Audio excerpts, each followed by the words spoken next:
क्या आप further studies के लिए अब्रॉड जाना चाहते हैं? तो फिर सोचना कैसा, अपने ख्वाबों को हकीकत में बदलने के लिए एमट्रिक्स ओवरसीज कंसल्टेंट्स पर तशरीफ लाइए। यहाँ का सक्सेस रेशियो 99% है। यूएसए, कनाडा, ऑस्ट्रेलिया, यूके और यूरोप में हमारे क्लाइंट्स स्टडीज के साथ साथ वर्क भी कर रहे हैं। और services free profile evaluation, spot listing of universities based in eligibility, application processing, visa mock and guidance, free counselling and admissions and accommodation assistance. हमारा पता मातृश्री अपार्टमेंट अपोजिट जोडियो, बशीरबाग रोड, हैदराबाद। मोबाइल 95819875।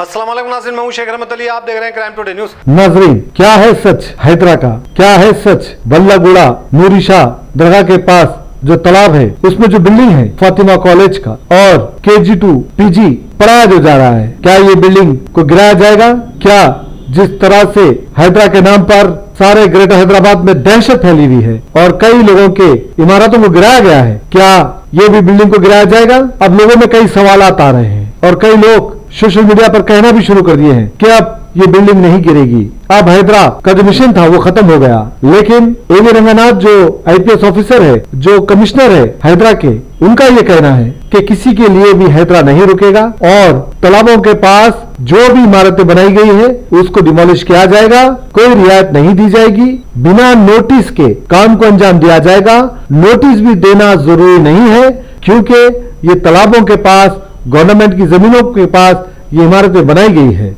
जब आता है फातिमा कॉलेज का, जो मजलिस इत्तेहादुल मुस्लिमीन के फ्लोर लीडर अकबरुद्दीन अवैसी का ख्वाब था और वो ख्वाब के तहत उन्होंने ये KG2 PG बिल्डिंग बनाई, अब इसको डिमोलिश करने का। तो एवी रंगनाथ ने ये कहा कि यहाँ पर बच्चे पढ़ रहे हैं तो उनको थोड़ा टाइम दिया जाएगा ताकि वो बच्चों को कहीं और जगह रखें और इसके बाद से ये बिल्डिंग को डिमोलिश किया जाएगा। किसी के लिए भी कोई हैदरा का मिशन रुकेगा नहीं, सबके लिए कार्रवाई होगी। नाज़रीन, ये चंद दिनों में पहली बार हम देख रहे हैं कि मजलिस परेशान है। हम पहली बार देख रहे हैं कि सौद्दीन अवैसी ऐसे स्टेटमेंट दे रहे हैं। हम पहली बार देख रहे हैं कि अकबरुद्दीन अवैसी ऐसे स्टेटमेंट दे रहे हैं। वरना जब भी ये कोई भी गवर्नमेंट बनती तो फिर ये गवर्नमेंट के साथ हो जाते थे, लेकिन ये पहली बार है जो रेवंत रेड्डी ने इख्तिदार में आए और सबको अपनी तनकीद का निशाना बना रहे हैं। नाज़रीन, कहीं ऐसा तो नहीं कि टारगेट तो मजलिस ही थी, लेकिन काम का तरीका बदल कर आहिस्ता आहिस्ता मजलिस के पास आ रहे हैं, क्योंकि जिस तरह से काम को अंजाम दिया जा रहा है, जिस तरह से ग्रेटर हैदराबाद में औखफ की जायदादों और गवर्नमेंट की जायदादों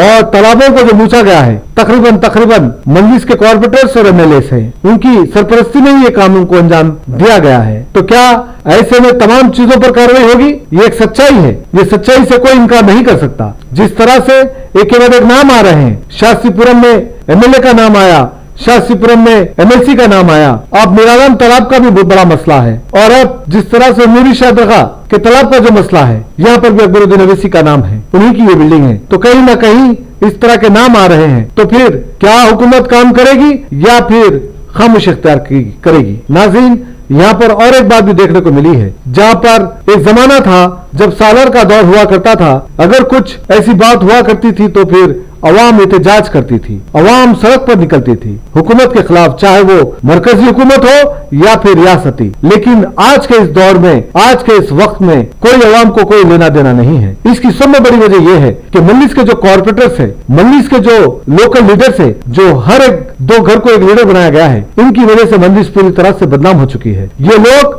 सुबह से शाम तक अवाम को परेशान करते हैं। ये लोग काम के नाम पर लोगों को डराते धमकाते हैं, उनको परेशान करते हैं। कई लोगों की जायदादें कब्जा कर लिए, कई लोगों की जमीनात कब्जा कर लिए। इनका धंधा, इनका काम ही ये हो गया है। यही वजह है कि अवाम अब ऐसे लीडरों के जुल्म से परेशान होकर अब मजलिस से दूर होते जा रही है। यही वजह है कि मजलिस को परसेंटेज में प्रॉब्लम हो रहा है। यही वजह है कि अवाम पसंद नहीं कर रही है। कहीं ना कहीं ये बहुत बड़ा मसला आगे चलकर हो सकता है, लेकिन मजलिस के जो जिम्मेदार है वो इस बात को मानने को तैयार नहीं। लेकिन सच्चाई यही है कि आपने जो गली गली में लीडर को पैदा किया है, वो लीडर के नाम पर लोगों को डराता धमकाता है, जमीनात के कारोबार करता है, बड़े पैमाने पर मुखबरियां ये लोग कर रहे हैं। ऐसे लोगों की वजह से मजलिस से आम लोग दूर होते जा रहे हैं। ये आने वाले 5, 7, 8 साल में आपको पता चलेगा कि कितने लोग आपसे टूट गए हैं। अभी भी वक्त है कि मजलिस के जो जिम्मेदार है, जो सुप्रीमो है, वो तवज्जो दे और कहां आपसे चूक हो रही है, अवाम क्यों आपके साथ खड़ी नहीं हो रही है, इस पर तवज्जो दे ताकि आपको पता चले कि अवाम की नाराजगी क्या है,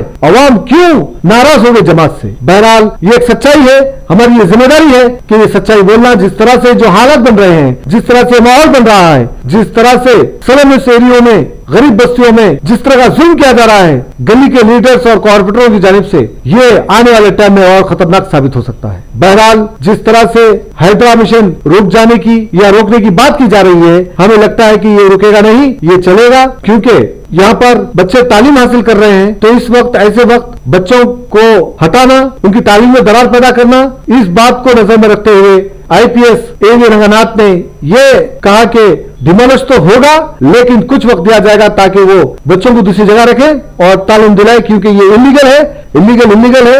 जहां कहीं पर भी इलीगल इमारतें रहेगी, जहां कहीं पर भी इस तरह के कब्जे रहेंगे, उसको डिमोलिश किया जाएगा। मैं Shekhar Ahmed Ali, crime today news, Hyderabad.